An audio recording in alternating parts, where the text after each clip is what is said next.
Baik, Assalamualaikum warahmatullahi wabarakatuh.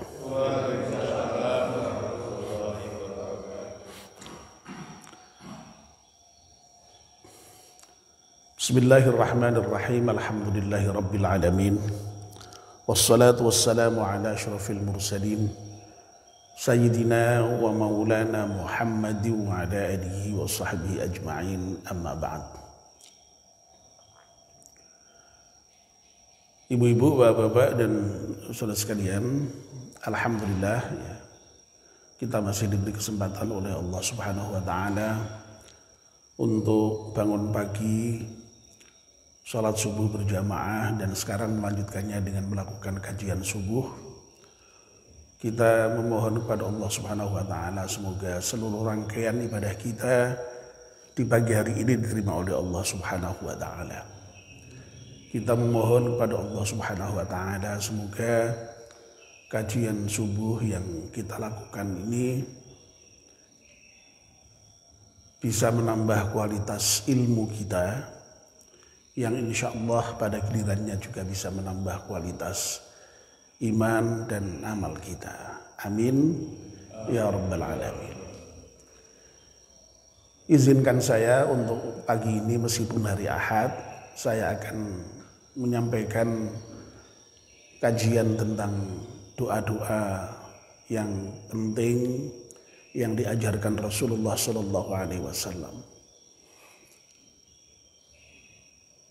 Kemarin kita baru saja menyelesaikan doa yang diajarkan oleh Rasulullah yang memohon dua hal, yakni memohon agar supaya kita dijadikan sebagai bagian dari orang-orang yang apabila mengerjakan kebaikan itu berbahagia, senang, menikmati. Sebaliknya kalau kita mengerjakan keburukan itu kita segera menyesalinya dan beristighfar kepada Allah Subhanahu wa taala. Pagi ini kita akan membahas doa baru. Doa yang diajarkan oleh Rasulullah Sallallahu Alaihi Wasallam kepada salah seorang sahabatnya yang sedang mengalami kesusahan, kebingungan, karena diantaranya itu dililit banyak hutang. Jadi rupa-rupanya Rasulullah Sallallahu Alaihi Wasallam itu mengajarkan doa-doa tidak hanya terkait dengan persoalan-persoalan ketakwaan, keimanan, ya, mohon surga, dihindarkan neraka, ya. Tidak semata-mata itu, tetapi juga terkait dengan persoalan-persoalan keseharian yang dialami oleh para sahabat. Ya, suatu ketika Nabi ke masjid menjumpai salah seorang sahabat yang kemudian Nabi bertanya, "Loh kok sampean ada di sini, ini kan di luar waktu sholat begitu ya, pas kebetulan di luar waktu sholat." "Iya Nabi, saya sedang susah, saya sedang bingung ya, karena banyak hutang begitu." Nah, kemudian diajarkanlah oleh Nabi dengan doa yang saya kira sangat populer doa ini ya, karena terkait dengan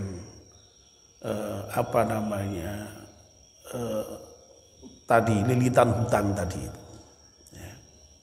Dan doa ini meskipun sebenarnya permohonannya banyak, tapi seringkali diberi judul doa untuk bebas dari lilitan hutang. Ya. Jadi sebenarnya banyak permohonannya, ya. Agak panjang doa ini. Tapi biasanya yang ditulis sebagai judul doa ini doa terhindar dari lilitan hutang. Nah, doa yang diajarkan Nabi itu kepada sahabatnya yang bernama Abu Umamah itu lengkapnya begini. Allahumma inni a'udzubika minal hammi wal hazan wa a'udzubika minal jubni wal bukhl wa a'udzubika minal ajzi wal kasal. Oh, kebalik ya. Minal jubni wal bukhl dulu, baru minal ajzi wal kasal. Wa a'udzubika min ghalabatid daini wa qahrir rijal. Ada yang kebalik ya. Saya ulangi lagi. Allahumma inni a'udzubika minal hammi wal hazan wa a'udzubika minal ajzi wal kasal wa a'udzubika minal jubni wal bukhl wa a'udzubika min ghalabatid daini wa qahrir rijal. Ya, agak panjang. Mari kita baca bersama-sama ya. Allahumma inni a'udzubika minal hammi wal hazan wa a'udzubika minal ajzi wal kasal wa a'udzubika minal jubni wal bukhl wa a'udzubika min ghalabatid daini wa qahrir rijal. Allahumma inni a'udzubika, wahai Allah, sesungguhnya aku berlindung kepadamu minal hammi wal hazan, dari kesusahan, dari kebingungan, dari kecemasan dan kesedihan. Wa a'udzubika minal ajzi wal kasal. Ya Allah, aku juga berlindung kepadamu dari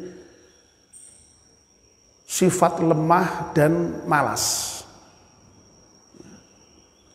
Wa a'udzubika minal jubni wal bukhl. Ya Allah, aku juga berlindung kepadamu dari sifat al-jubn, itu penakut tapi dalam pengertian pengecut.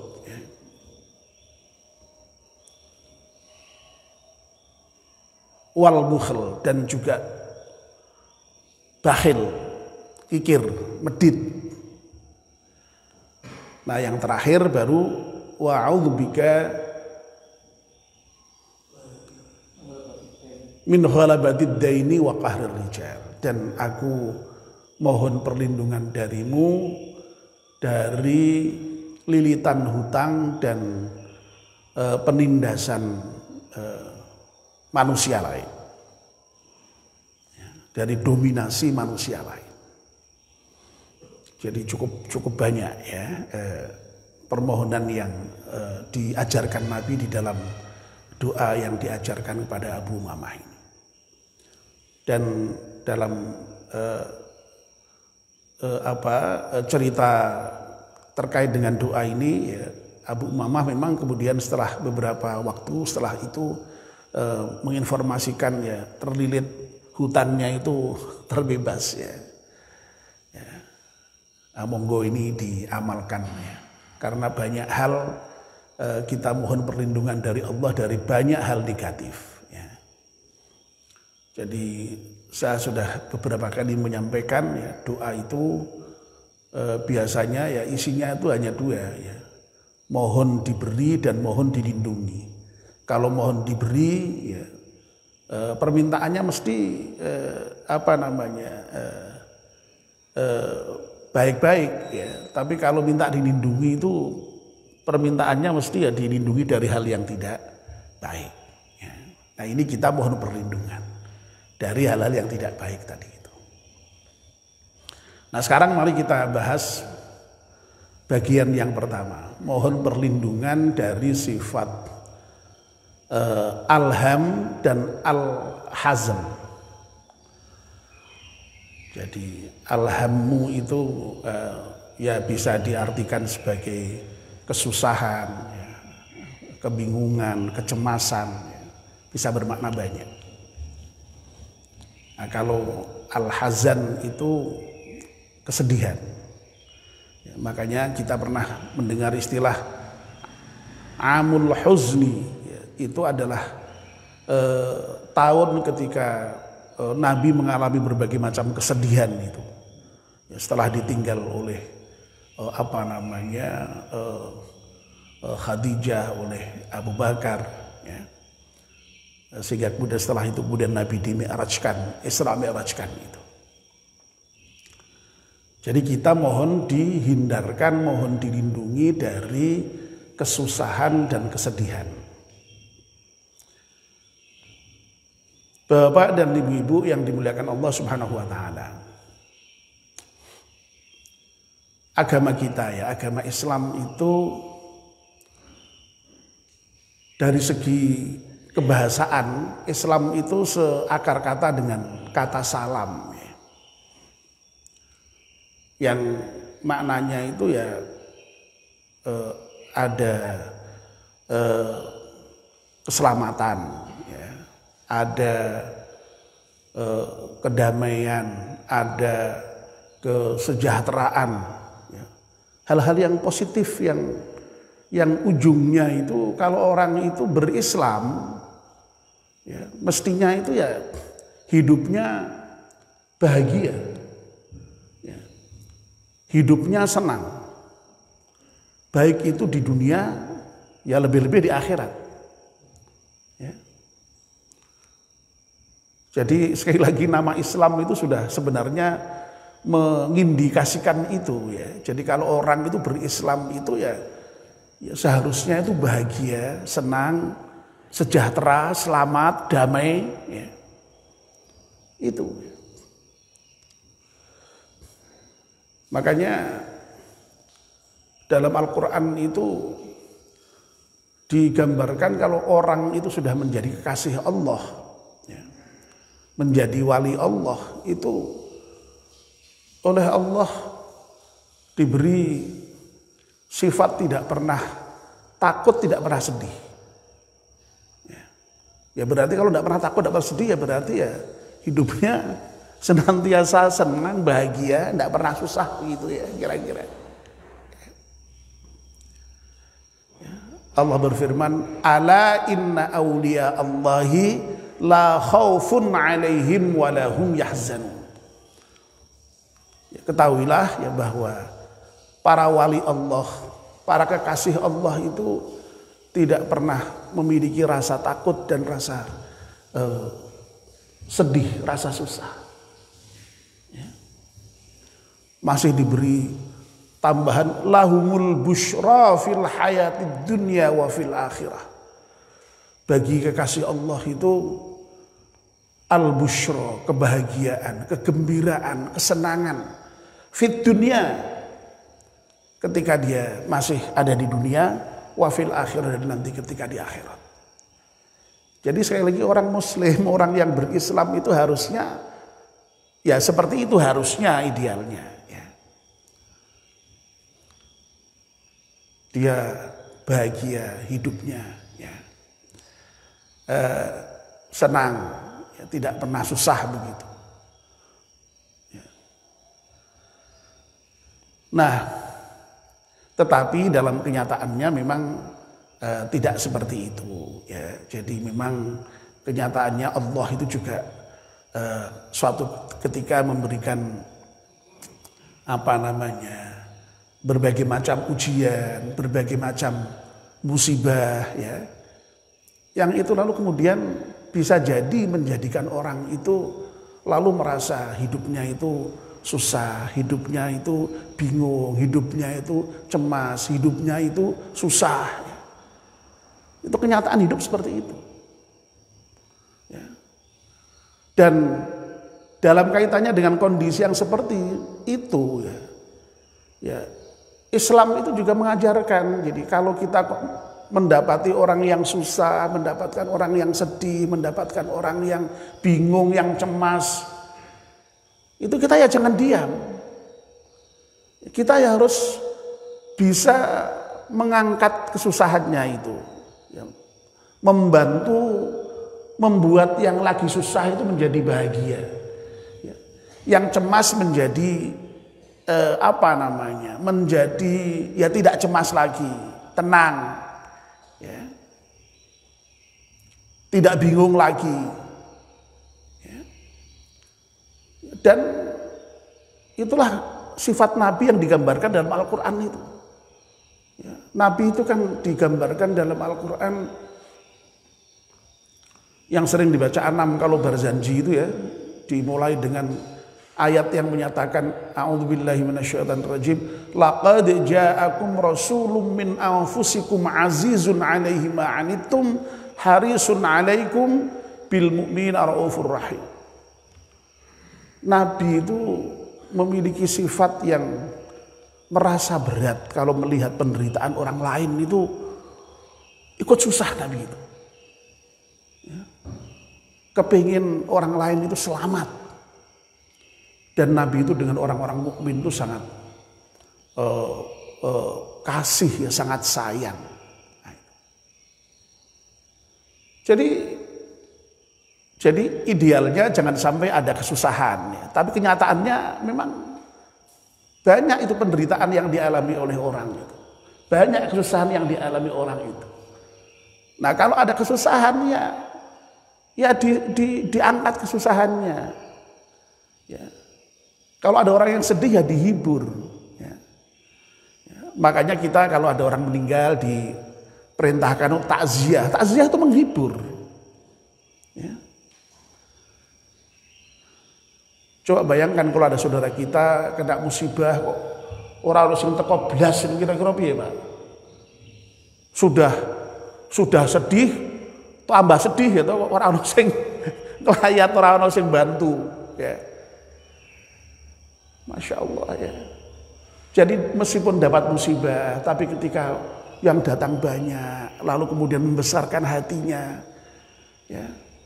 Dan takziah itu juga sebenarnya kalau menghibur itu ya, dulu saya sudah pernah menyampaikan ya di ceramah di mana begitu, di takziah di mana itu ya idealnya juga tidak hanya kok berhenti pada kalimat verbal menghibur, ya.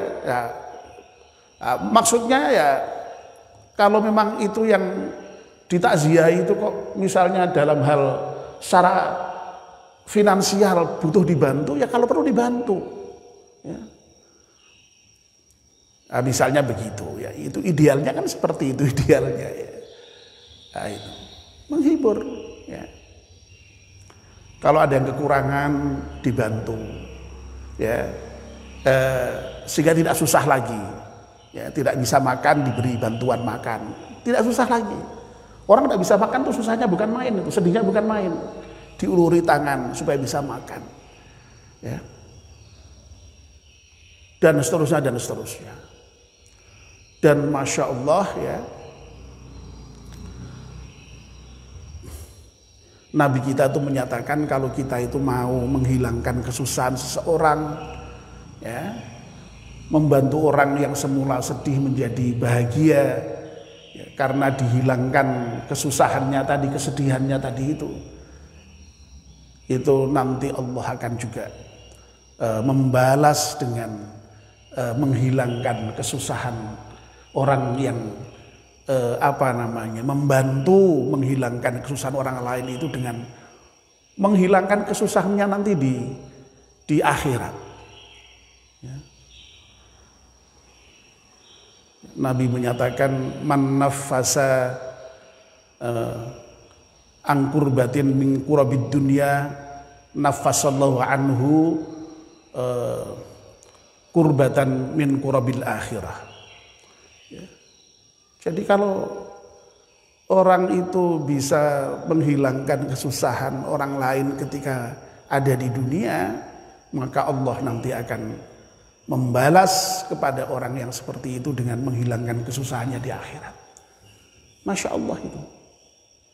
Dalam hadis yang lebih umum lagi, wallahu fi aunil abdi maka nal abdu fi auni akhihi. Allah senantiasa akan menolong hambanya selama hamba itu mau menolong saudara-saudaranya. Itu jaminan dari Nabi kita Muhammad SAW. Nah, kenapa Nabi itu kok sangat concern dengan bagaimana mengangkat penderitaan orang lain dengan memberikan anjuran-anjuran, ya agar supaya itu tadi, ya, kesusahan itu terangkat, penderitaan itu terangkat. Sehingga yang terjadi tadi itu, orang Islam itu ya harusnya itu ya jangan sampailah ada yang menderita, jangan sampai ada yang menangis karena nggak bisa makan, karena penderitaan-penderitaan yang lain. Idealnya kan begitu. Makanya lalu ada perintah untuk sharing apa yang kita miliki, ya, berbagi apa yang kita miliki. Itu dalam rangka untuk itu mengangkat orang yang menderita, orang yang susah, orang yang sedih itu supaya hilang kesedihannya. Ya. Tadi yang sudah contohkan takziah, tidak hanya takziah, sakit kunjungi. Loh, baru sakit diperintahkan untuk dikunjungi. Ya sama konteksnya, orang sakit terus harus mengunjungi, ya sedih, wes sedih tambah sedih.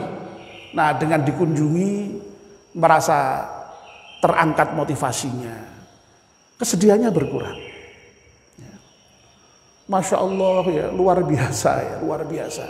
Agama kita, agama Islam ini agama yang sangat peduli dengan persoalan-persoalan sosial semacam itu. Ya. Nah, apa yang sudah kita ceritakan ini terkait dengan persoalan orang lain terhadap orang yang susah, yang sedih. Ya. Tapi bagi kita sendiri yang mengalami kesusahan, yang mengalami kesedihan, yo jangan bergantung pada orang lain. Nah ini indahnya Islam tuh di situ ya. Jadi luar biasanya ajaran Islam tuh di situ. Jadi kalau kita melihat orang susah, kita harus segera peduli, harus segera membantu, harus segera menolong, membebaskan kesusahannya, ya, membebaskan kesedihannya. Tapi kalau kita dalam posisi yang sedang susah, jangan berharap pada bantuan orang lain. Lah kepada siapa kita? Kepada Allah. Ya. Allahus Somad, Allah lah tempat bergantung. Wah ini indah sekali ajaran Islam itu seperti itu.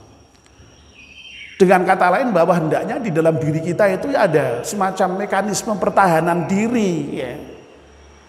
Ya, kalau suatu ketika mengalami kegagalan, suatu ketika mengalami musibah, ya kita punya mekanisme dalam diri kita itu yang kemudian bisa meminimalisir kesedihan itu, ya, meminimalisir kesusahan itu dengan sendirinya. Nah apa itu? Ya misalnya dengan sikap ridho, ya, sikap tawakal. Loh ini kan kemudian bisa meminimalisir kesedihan dan kesusahan itu. Mendapatkan ujian, berbagai macam ujian, termasuk ujian yang paling besar misalnya mendapatkan musibah sampai ada keluarga yang meninggal sekalipun, ya, dia bisa menyatakan inna lillahi wa inna ilaihi raji'un. Loh, ungkapan innalillahi wa inna ilaihi raji'un itu begitu dalamnya ya. Jadi ketika kita katakanlah misalnya musibah apapun itu, ketika kita bisa mengucapkan innalillahi wa inna ilaihi raji'un, menjadi ringan itu musibah itu. Ya karena apa? Kita lalu disadarkan oleh Allah bahwa kita ini milik Allah. Kalau kemudian kita itu lalu kembali kepada Allah, ya sudah sewajarnya toh. Apa yang menjadi persoalan? Sehingga ketika misalnya apapun yang ada pada kita itu diambil Allah itu ya, termasuk orang-orang yang paling kita cintai sekalipun, kita menjadi ridho, menjadi bisa menerima qadha Allah itu. Loh, tapi kalau misalnya tidak punya kesadaran itu, Masya Allah itu betapa sakitnya ya. Ya bahwa orang ketika mendapatkan musibah sedih itu wajar, tapi kesedihan itu tidak kemudian lalu berlarut-larut, kesusahan itu tidak berlarut-larut, ya.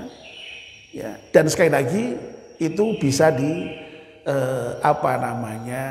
katakanlah diatasi dengan tadi itu sikap ridho, sikap tawakal terhadap Allah Subhanahu wa taala. Nah, sehingga lalu kemudian tadi itu meningkat kualitasnya sampai bisa menjadi auliaullah tadi itu. Yang tidak punya rasa takut dan tidak punya rasa susah itu dalam kehidupan di dunianya itu. Ya, karena semuanya sudah digantungkan kepada Allah Subhanahu wa taala. Ya, jadi seperti itu ya. Jadi saya kira terkait dengan persoalan kehidupan kita ini ya. Makanya sampai kita dimohon diajarkan oleh Nabi untuk dihindarkan dari sifat sedih dan susah ini. Susah dan sedih ini, cemas dan sedih ini, bingung dan sedih ini ya. Ya karena ya suatu ketika kita akan mengalami itu ya, yang namanya musibah, yang namanya cobaan, ujian dari Allah Subhanahu wa taala. Ya. Bisa macam-macam ya. Dan itu bisa mengalami semua orang. Ya. Tidak hanya kok yang miskin saja ya. Jadi kesedihan dan kesusahan itu bisa menimpa pada setiap orang. Ya makanya semua orang ya hendaknya bisa mengamalkan doa yang diajarkan Nabi ini. Jadi jangan kemudian meskipun judulnya itu doa bagi orang yang terlilit hutang, kalau tidak punya hutang lalu kemudian tidak berdoa, ini itu tidak ya. Jadi itu ada banyak permintaan yang lain ya. Nah, itu ya jadi seperti itu maksud saya. Jangan sampai wah iki doa kok doa litan hutang berarti rata woco aku rata diutang ya. Tidak begitu. Di situ ada doa-doa yang lain tadi itu, diantaranya doa mohon dihindarkan dari sifat susah dan bingung itu. Ya. Baik, untuk hari ini sampai di sini ya. Satu poin pertama sudah kita bahas. Mohon maaf agak sedikit panjang. Ya. Mari kita ulangi doa yang sedang kita bahas ini. Ya. Bismillahirrahmanirrahim. Allahumma inni a'udzubika minal hammi wal hazan wa a'udzubika minal ajzi wal kasal wa a'udzubika minal jubni wal bukhl wa a'udzubika min ghalabatid daini wa qahrir rijal. Amin ya rabbal alamin. Mari kita tutup dengan doa kafaratul majlis. Bismillahirrahmanirrahim. Wal asri innal insana lafi khusrin illa alladhina amanu wa amilus salihati wa tawasaw bil haqqi wa tawasaw bis sabr. Subhanakallahumma wa bihamdika asyhadu an la ilaha illa anta astaghfiruka wa atubu ilaik. Wassalamualaikum warahmatullahi wabarakatuh.